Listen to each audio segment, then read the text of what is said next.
Over the past couple of years, I've seen people wanting to quote-unquote fix Yu-Gi-Oh! Due to its many problems. Some solutions provided were things like incorporating set rotation, placing a limit on special summons, which I already did a video for, so this is kind of like a remake of that, or rebooting the game as a whole and starting from scratch. Also, side note, I'm specifically talking about the game, not the anime. I'll discuss an anime reboot in a different video. While I understand all these ideas come from a place of care for the game, one commonality they have is that they all kill a majority of cards and decks that fans love. Some will say that's the point, but I'm here to tell you that these ideas actually cause more harm than good for the game. Konami tried doing this and it completely blew up in their face. What I'm talking about is Master Rule 4. This rule set almost killed Yu-Gi-Oh! In the OCG, and while that sounds dramatic, you have no idea how much backlash Konami got for implementing this. While in the TCG, it seemed like Master Rule 4 wasn't too big of a deal as tournament numbers were still relatively high, the OCG had a completely different reaction that they even called this event Link Shock. What is Link Shock? One Japanese article summarized it like this. Link Shock is a phenomenon in which Yu-Gi-Oh! Was no longer Yu-Gi-Oh! As a result of the power of the cards being lowered in order to restore the inflationary environment that was seen at the time due to pendulum summoning. I think it meant the pendulum era in general, but you get the point. And in today's video, I'll be telling you the full story of Link Shock and how it almost killed the game. Our story begins on February 17, 2017, when some OCG players got their hands on early copies of the latest V-Jump magazine, which was supposed to be released on February 21st. This copy had an announcement for Master Rule 4. However, instead of being excited, OCG players were left with confusion as they realized a lot of their decks and cards would now become unplayable. This then caused chaos in the OCG as a day later after this information was leaked, players were rushing to sell their cards so they could either leave the game or cut their losses, but even the stores that sold cards were struggling too since a lot of their collection became unplayable and tanked in value. Because of this, some shops stopped buying Yu-Gi-Oh! Cards while others had to shut down according to some sources. One OCG player who wrote an article on this last year said, quote, "My favorite card shop closed, my friend retired, and most of my decks were affected, so I thought about retiring too. Some of my friends continued playing, so I played with decks that didn't make much use of the extra deck, such as Dinosaur Dragon Star, but I didn't feel motivated." End quote. Now, you might be asking me, why does it matter so much that these old decks became unplayable? You have to understand that the OCG is more casual based than the TCG, and many players have their pet decks, aka their favorites. One article states that some players like to recreate the characters they've seen from the different animes, while others like the mechanics as a whole. Some players did adapt to the new rules, but a majority of them just left the game entirely. Master Rule 4 was the only rule set that forced players to use the new mechanic, because before, you could just choose not to play the new ones, as your old cards could still be playable. That's what people did with pendulums. You didn't have to play them, you could still play whatever deck you want and be fine. But with Master Rule 4, it was different. One card in particular that came up in almost all my sources caused a huge uproar in the OCG, and that's Cosmic Blazar Dragon.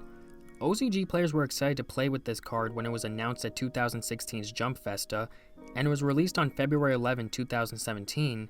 However, Master Rule 4 was going to come into effect on March 25th, meaning that they only had less than 2 months to play with this card, as now it would be impossible to get 2 synchros on the field to make this card properly.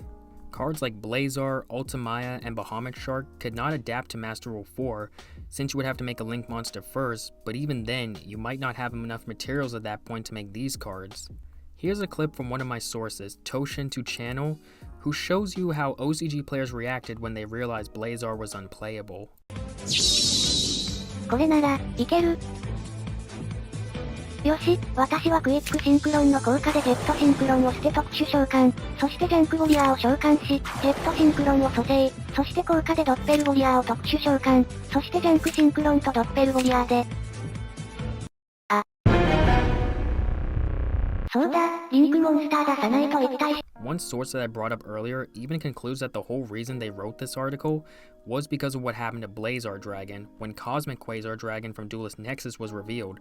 This guy basically got Vietnam flashbacks and decided to write a whole article on this event, all because of what happened to Blazar.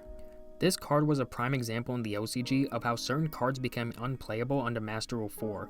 But with Blazar in particular, Konami announced this card at one of their biggest events, which garnered a lot of hype for it, and then made it unplayable after a month. From a consumer standpoint, it makes sense why people were angry at Konami.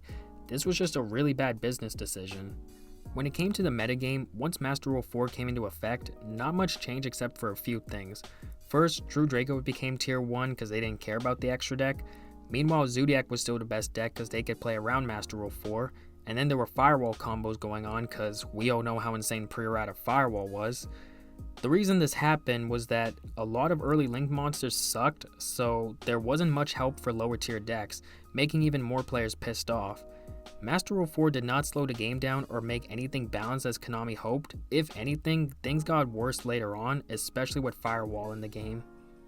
As this continued, Yu-Gi-Oh! Sales in the OCG were dropping at an alarming rate. I don't know the exact number as different sources have given me different numbers, but regardless, Konami's bottom line was being affected. This then caused them to pump out some of the most high-powered sets back-to-back to try to get those who retired to come back to the game. Some of these sets include Extra Pack 2017 with Double Helix, we all know how that turned out, Dark Saviors with Sky Strikers, Flames of Destruction with the Nightmares, and most notably, the Link Vrains Pack series. This one in particular was created for the sole purpose of compensating decks that became unplayable because of Master Rule 4. That's why we got some of the most generic / broken Link monsters this game has ever seen, like Hulk, Electromite, Isolde, Verte, and more, all because Konami killed off a majority of decks.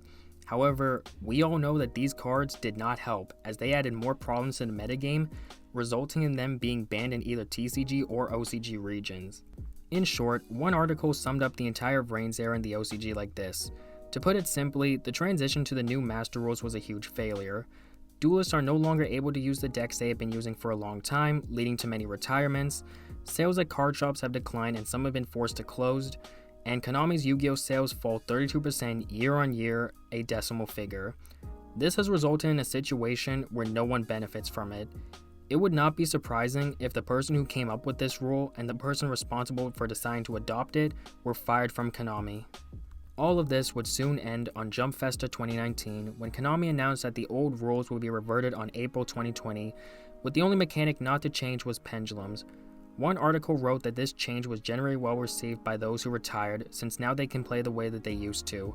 And since then, Yu-Gi-Oh! Has remained the same, with sales actually increasing over the years based on the data we have today. And that, ladies and gentlemen, is the story of Link Shock. Now you know about the damages caused by Master Rule 4 and why Konami decided to revert back to the old rules.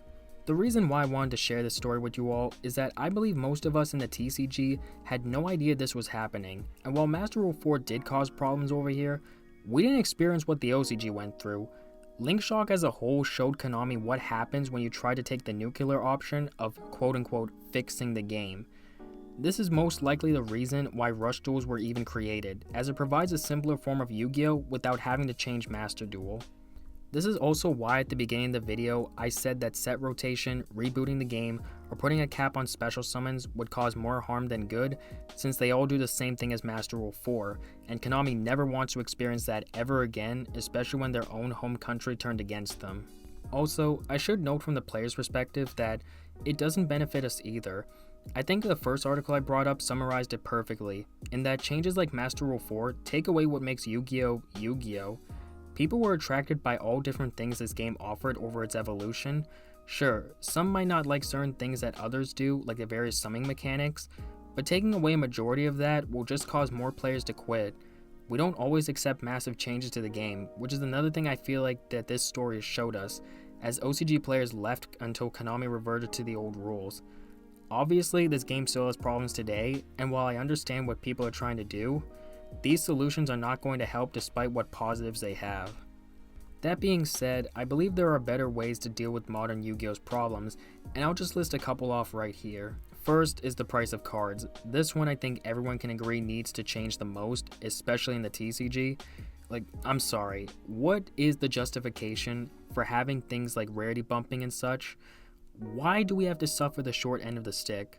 I know some people might say we just have to wait for the reprints, and while I agree that reprints are good for the game, they don't solve the fundamental issue. I think Squiddy put it best in that we're always playing catch up to the next expensive set, and it always puts us back to square one. So what exactly did reprinting solve? The sets are good, don't get me wrong, but it doesn't solve the core problem. The best solution is adapting the OCG rarity model into the main core sets. We know TCG can do this after the success of rarity collection, so why not do this for the core sets too? That's one solution I think we can all agree is best for the game, but what else is there? The second thing is bringing over Rush Duel to the West, as well as providing other alternative formats. I pointed this out in my last two videos, but a Brazilian distributor said that speed duels will be replaced by something new, and at the time of recording, we still don't know what that new thing is. So Rush still has a chance to come to the West, but only time will tell if I'm right or not. However, some people have said they don't like Rush, which is fair, but we do have Time Wizard as an option, and lately Konami has been giving Time Wizard a lot of support through products like Rarity Collection 2 and Bonanza. Are there more ways to improve it? Yes, I think there are more things TCG can do, but one thing I should let people know is that in the past, TCG has tried alternate formats like Generation Duels. It's just that they don't do as well as they hoped, which is why they don't branch out into more ideas. Speed duels are a recent example of this failure, so that's something I think people should be aware of. Regardless, with how successful I've seen Time Wizard, it'd probably remain as an option for those who want a simpler format but don't like Rush. Maybe TCG will expand more, but I guess we'll have to wait and see. Those are just a couple ideas that I thought of that could help the game without altering it. I know there are more, but these are ones that I think would be really beneficial. Anyways, we're almost near the end of the video. I hope you learned a lot from this story and why exactly Master Rule 4 backfired for Konami. I'll just say that Yu-Gi-Oh might be in a bad spot now, but that doesn't mean things can't change. I hope this year Konami makes some changes that will benefit everyone, especially on the TCG side of things, but I guess we'll wait and see. Well folks, that's pretty much all I have to say about this topic. I want to give a huge thank you to Reddit user RyuuohD, I'm sorry if I pronounced it wrong, for giving me this info, as they made a Reddit post and DM'd me all this info, and I cannot express how thankful I am for that. And I also want to give a huge thanks to all the Yugitubers in Japan who made videos on this, as well as those who wrote articles on this event. Trading Card University, Toshin to Channel, Amakadudari, again, I'm sorry if I pronounced it wrong, and Yu-Gi-Oh Commentary Channel. All their works will be linked in the description below, as well as the articles, and thank you for watching this video. I hope you have a good day, and I'll see you around.